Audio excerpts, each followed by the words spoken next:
Square Enix is a juggernaut in terms of JRPGs. They have dedicated themselves to providing quality and unique experiences that have garnered worldwide acclaim and adoration. Of course, there's the prolific Final Fantasy and Dragon Quest game series. These two giants sit at the forefront of the genre with engaging gameplay, lovable characters, and immersive stories. Then there's their smaller series, like Mana and Star Ocean, that have different appeal than FF or Dragon Quest, while garnering their own fan bases with their own charms and flavors. However, there is one series that Square produces that is quite often overlooked. This series offers challenging yet rewarding gameplay, distinct and complex progression systems, and deep lore. I can already hear you saying, "Just what is this series? It sounds awesome." Well, let me tell you about the history of the SaGa series. SaGa, a legendary series in Japan, is often ignored overseas. Its complicated gameplay and out-of-the-ordinary format have typically left the series out of the mainstream conversation. Despite being a million-selling franchise, it never really blew up outside of Japan. Some players appreciate the series and love it more than Square's bread and butter. How dedicated. Although, it appears to not be to the taste of most people. Why? Because the very DNA of SaGa hinges on being different and giving players a unique offering compared to other games. The premise, the gameplay, the story, and more are always up in the air for this franchise. I'd say that the learning curve and experimental nature of these games are oil to the average gamer's water, especially if they're more familiar with how other RPGs work and what they ask of players. I believe that SaGa offers great rewards if you're willing to put in some elbow grease. There are plenty of handy interviews from sites like Game Informer, Rest in Peace, Eurogamer, and Forbes, where the man himself, Akitoshi Kawazu, the creator of the SaGa series, sheds some light on his design philosophies and how he goes about crafting these unique experiences. He grew up speaking his mind and loving tabletop gaming. I believe that Kawazu combines his strong personality and burning passion when he creates games. In a quote from an interview from Forbes, Kawazu discusses tabletop games. His experience from playing these games resulted in him examining game mechanics. The interesting part is how he'd transcribe English to figure out how to play some of them. So there's some humor in some of the negative reception to the series, since Kawazu examines games in a much deeper way than your average gamer. This quote is from the same Forbes interview. Final Fantasy II really is the start of SaGa in some ways. It helped establish the passionate and quirky drive behind the series. Referring to SaGa Scarlet Grace in a Game Informer interview is where you can see some more of the inner workings of Kawazu's mind. He knows how to examine mechanics of a game and apply design to create something with fresh and calculated appeal. This quote from Kawazu in a Eurogamer interview is the cherry on the sundae. I actually think Kawazu is content with this. He's never forsaken SaGa's identity and appreciates fans for enjoying the games on their own merits. Back to the Forbes interview, Kawazu describes the impact Ultima 4 had on him. I'd attribute this to the secret sauce of the SaGa formula. There's always something in these ever-changing, freeform worlds that players can latch onto. The struggles of a particular character or the subject matter of an event can be relatable, emotional, or even inspiring at times, despite the game's focusing less on a grand narrative. In a way, it's the little things that count, and they add up to create something truly special. Things like this is most certainly what led him to make his mark at Square. He used his own unique traits during the creation of Final Fantasy I and II. He aimed to create something special on both occasions, creating the basis of Final Fantasy's core battle system and establishing Final Fantasy's drive towards change. These aspects are clearly very Kawazu. FF1's battle system takes cues from tabletop RPGs, and Final Fantasy II is practically a proto-SaGa game. The huge success of the Final Fantasy series would lead to Kawazu being allowed to hold the reins of his own franchise. A franchise that takes the DNA of Final Fantasy but distills it down into a highly concentrated formula. A franchise that would form its own stylings and fanbase. A franchise that would become SaGa. The Nintendo Game Boy absolutely exploded in popularity, first in Japan, then worldwide. Square wanted to capitalize on creating games for it immediately due to the success of Tetris. At first, they wanted to simply trend chase and retort with their own puzzle game. Kawazu decided that it would be best to make an RPG, despite what the top brass suggested. Square had already begun making a name for itself in the RPG space, so applying its own world-class RPG experience was a foregone conclusion that would bear fruit. SaGa released as the first RPG on the Game Boy hardware and became Square's first million-selling game. SaGa employed many smart design decisions that led to its success. The limitations of the Game Boy and the drive to create a new experience formed the foundation of what would later become a full-blown franchise. The portability of the Game Boy and its limitations, such as color and battery life, forced the team to creatively design the game and get strengths from apparent restrictions. Things like the graphics, game balance, and playtime were all carefully considered and calibrated to create a refined JRPG experience that could be played in satisfying bursts, or a pleasant marathon. A finely tuned encounter rate ensured that no matter how long a player actually played the game, they'd be able to experience the gratifying thrill of battle. The game's length was specifically crafted to be 6 to 8 hours, the perfect amount of time to occupy you on a wonderful vacation flight from Japan to Hawaii. These careful considerations combined with the deep, customizable gameplay to create a never-before-seen experience. In your pocket at that. The success of the original SaGa would eventually spawn sequels. The original SaGa trilogy's success would eventually lead to another trilogy on the Super Famicom that would push the envelope on the now famous emergent RPG gameplay that SaGa is known for. With the Super Famicom entries going above and beyond in terms of new mechanics and ideas. The PlayStation entries would further toy with the core ideas of what JRPGs are, with different takes on the then modern trappings of the genre. The emergence of the 7th generation of gaming would cause some growing pains, as SaGa struggled to gain overseas popularity despite this gen having some of the most interesting SaGa games in the series. It just didn't have the appeal or polish as its older brother Final Fantasy. Ironic, due to their shared legacy and ideologies. SaGa's aim just does not align with FF's. FF aims to offer new experiences, yes, but they generally seek to broadly appeal with accessible gameplay, a deep linear narrative, and some of the prettiest graphics on the market. This would be what most people would gravitate towards, including myself. SaGa's key differences are intentional. Kawazu wants SaGa to almost be an antithesis to Final Fantasy. Sadly, it seems people get the idea in their head that a genre can only be a handful of things, a way of thinking that's just not SaGa.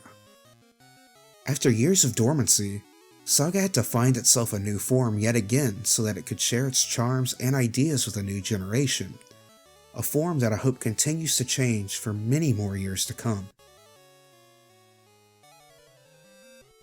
Makai Toshi SaGa launched to high praise on the Game Boy.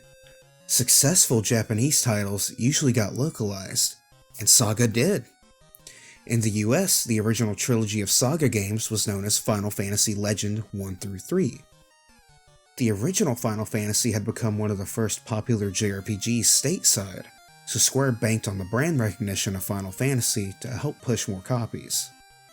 The Final Fantasy Legend games were actually fairly popular too, just as they were in Japan. The original trilogy features unique premises, such as climbing a tower to defeat a god, collecting ancient fragments of a goddess, and traversing multiple dimensions. Even though RPGs of the era were story-light and relied heavily on their themes, SaGa succeeded at creating memorable scenarios. On the gameplay side of things, even the original SaGa entries featured atypical leveling and character classes. Some classes changed their stats after performing actions, some learned abilities by changing their form, robots had different stats depending on their equipment, and so on. Even the original SaGa games pushed the idea of freely composing a party to your liking. What makes it even more interesting and satisfying is how each different unit type grows differently. This creates a dichotomy between what a player wants and what a player is willing to do. Should you go with characters you have fun powering up? Trudge through some less favorable gameplay to get a good team? There really isn't a right way to go about it. Experimenting with the systems and figuring out what works for you is a SaGa staple that has remained since the very original games. What's next?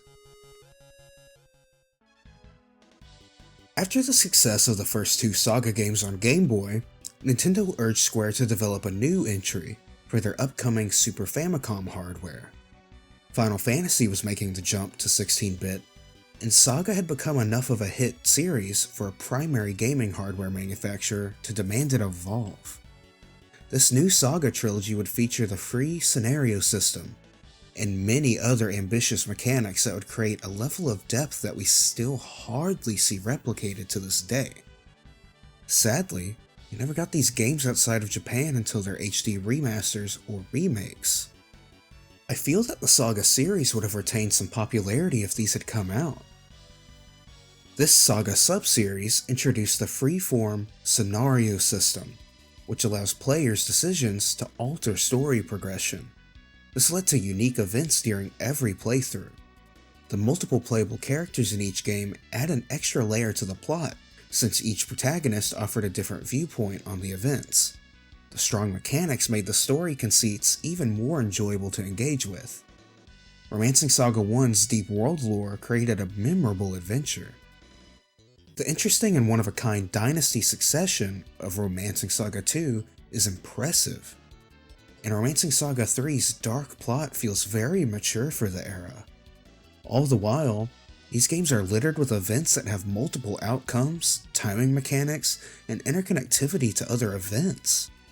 Each Romancing Saga game weaves an elegant tapestry, fueled by choice.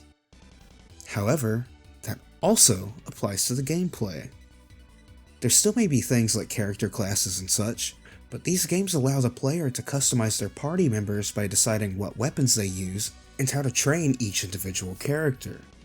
The events and decisions tie back into the gameplay by determining what characters in a given playthrough can be recruited. Then the player can further refine their party to their liking with the freeform leveling system.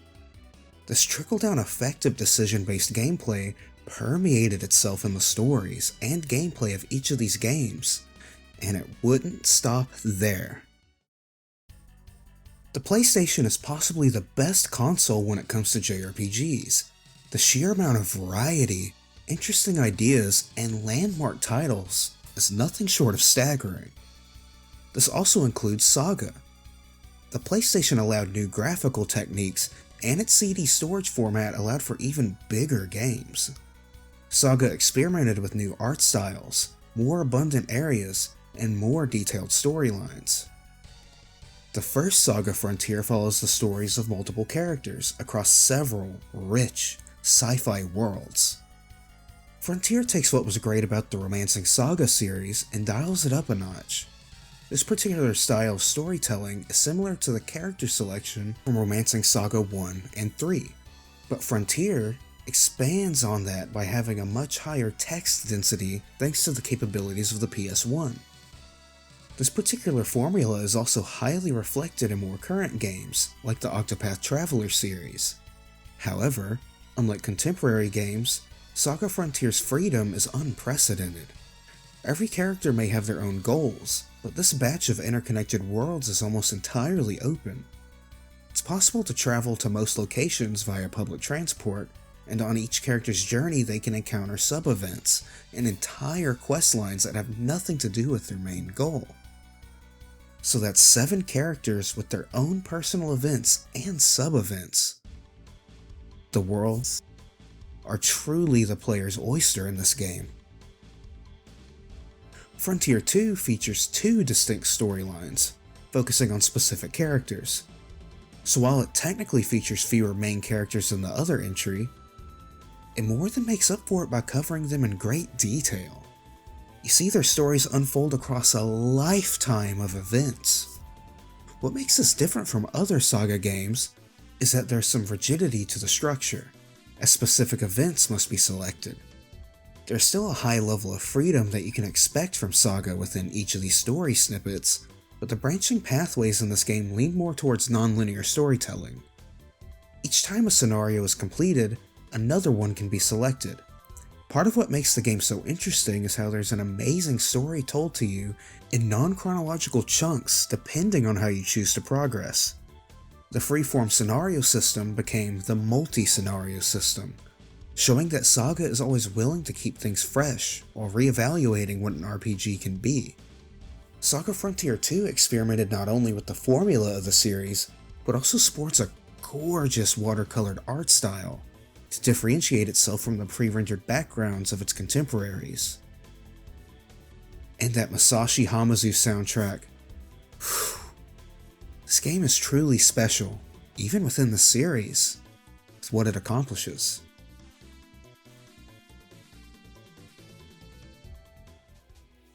The SaGa series was never quite as big as Final Fantasy, but it found mild success overseas. The game sold obscenely well in Japan and had a strong cult following in the West. However, this began to die down immensely during the PS2 generation. We got 2 SaGa games on the PS2, and both sold peanuts compared to its home country. Unlimited SaGa received harsh criticism, and Minstrel Song didn't fare much better. Most folks didn't give SaGa the time of day. Fair criticisms were even buried by the over-the-top cynicism and closed-mindedness. Could this be the end of the SaGa series overseas? Unlimited SaGa sports systems that are deeply inspired by tabletop games. Area movement is similar to moving an actual game piece across a board, while combat involves selecting multiple commands, creating combos, and carefully using characters. I also find the art style super appealing and detailed. I can't get enough of that look. Romancing Saga, Minstrel Song, is an expanded 3D remake of the original Romancing Saga. I personally love this game. It is a bit overwhelming at first, but if you stick with it, you'll discover amazing lore, diverse culture, enchanting music, insanely deep combat, like actually insane. And even the divisive art style grew on me. Despite being a gem, the game never reached the popularity of prior entries, and Unlimited SaGa damaged the brand name outside of Japan. People, much like Kawazu knows, latch onto their static idea of what something can be.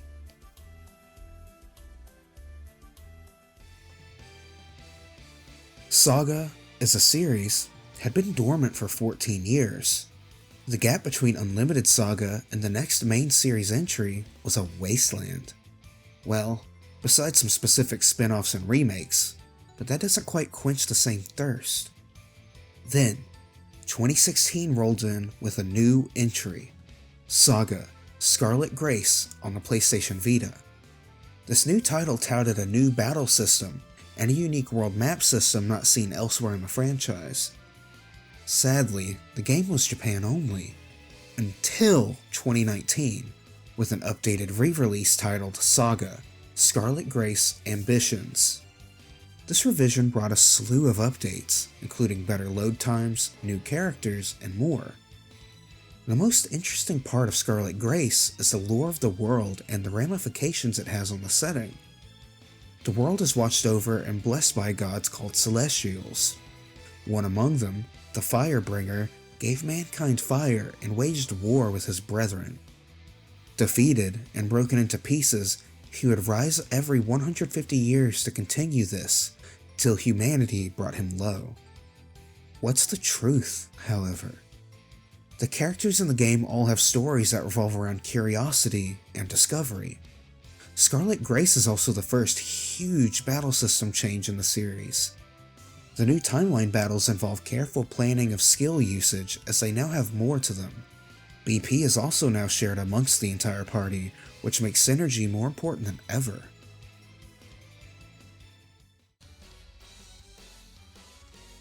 SaGa Emerald Beyond follows this new formula created for Scarlet Grace, and distills it down even further while adding variety. The battle system is much smoother than Scarlet Grace's, and I personally found it addictive. The turn order system and the way each tech has different timing and effects sell it. The battles are all about creating synergy with your ragtag group of multiversal members. Rather than an overworld with connected regions and sprawling events like Scarlet Grace, Emerald Beyond opted to have multiple, smaller, more diverse worlds that are explored through interdimensional gates. The game constantly pushes the player forward, as once they have progressed through one world, it's on to the next.